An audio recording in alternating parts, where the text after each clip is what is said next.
but he holds the Reformed soteriology because it's a backdoor. The Pentecostals are honest. Pentecostals say, yeah, you can fall out and you can get back in, and you can fall out and get back in. Methodists, some say you can fall out and get back in to a certain point, but we don't know where it is, and then you're out for good.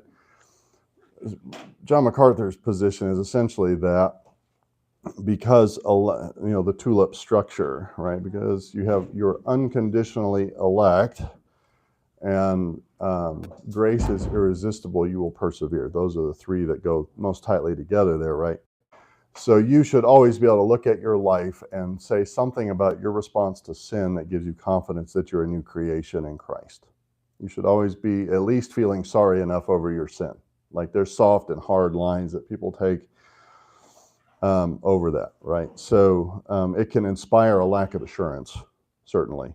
He teaches that once you are, he'll say it this way, once you are truly saved, then assurance is your birthright, essentially. But he's never sure that anybody is truly saved because he assigns a false, unbiblical quality to the faith that is required for justification. Right? So justification is binary. You either have it or you don't have it. You either have faith or you didn't have faith. You're either justified or you're not justified. That's the biblical doctrine of justification. And the sad truth is that people can live like hell and still be justified. Right? And that's what bothered John MacArthur back in the day when he moved to California. Then you're not saved. So he wants to be able to tell people, look, you might be going to hell if you live like that and not in freedom and not in victory. You might be going to hell. And he made a decision to modify his theology to fit that rubric. And that's not how we do theology, right? So I'm saying, well, there's things to respect about the man. He has not had unbridled popularity for the last 50 or 60 years that he's been in pastoral ministry, and he has withstood tremendous criticism, some of it valid, like what we just talked about, others of it not valid. I mean, he has no club because he's a mongrel. He can't hang out with Reformed Presbyterians. He can't hang out with IFCA people. He got kicked out of there. Classical dispensationalists don't want anything to do with him. So he's got a few progressive dispensationalists and a couple leaky dispensationalists, and they ask him to speak on very narrow topics. So he's made a very small club for himself and persevered. So you can honor the character of the man and think his theology is foolish. Is that okay? Can I say that? Yeah. He has written a lot of foolish stuff. Yeah, he has. Oh, yeah. Yeah. In fact, he's written some very good half of books.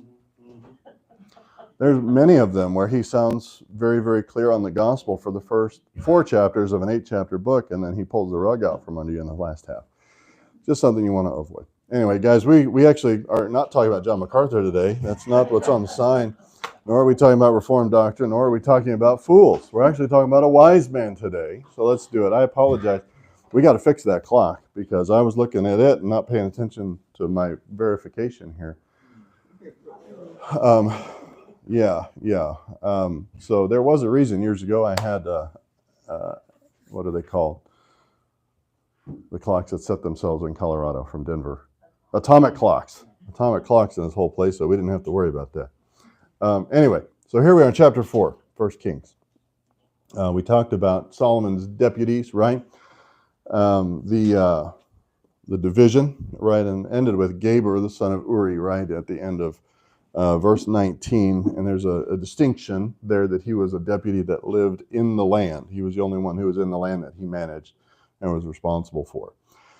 So we have a summary statement starting in verse 20 of chapter 4. And it is an important one, right? Oh, I'm not scrolled down here. Sorry, I'm looking, and I'm all disconnected here. Actually, what happened is my Logos crashed, and I was waiting for it to start back up. And let me tell you, Logos is an onerous resource hog on every computer I've ever had it on. All right, it's a super great tool once it wakes up. Anyway, so we have this summary statement. Judah and Israel were as numerous as the sand that is on the seashore in abundance. They were eating and drinking and rejoicing. Now Solomon ruled over all the kingdoms from the river to the land of the Philistines and to the border of Egypt. They brought tribute and served Solomon all the days of his life. Right? So what does that sound like? Sounds like the Pakistanis. From the river to the sea. This is what the river to the sea should be. This is a fulfillment of at least in a. You don't want to call it a reverberation. It's a preverberation. I may have just coined that word. A reverberation, is a ripple from an event that takes place, right? A reverberation. A preverberation is something that's going to end up in the kingdom, right? So we have a picture. Solomon is really a picture, remember, because he's given that promise that because of your unique request, you will be unique. There will be no one like you before or after. You will stand alone. This will be a golden era. And that is the thing, right? That's the first time you hear that statement. That the nation of Judah, notice though that they're distinguished here, Judah and Israel. Still, there is a chasm. There is a fracture in the perception of Judah. And Judah and Israel were as numerous as the sands on the seashore. Which is exactly the verbiage that Abraham is told, right? That it's literally the birth rate was high, and that was considered to be a blessing and a fulfillment of the kingdom. I will comment, right, that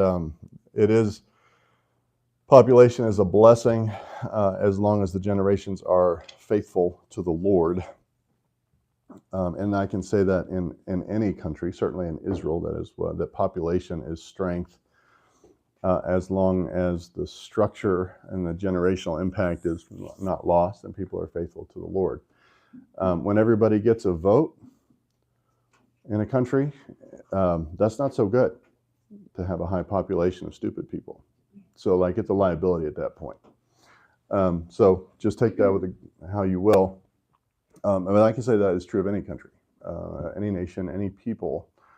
But a low birth rate generally is considered to be, a judgment from the Lord. And by the way, we have one. It's masked. We have a terribly low birth rate in the United States.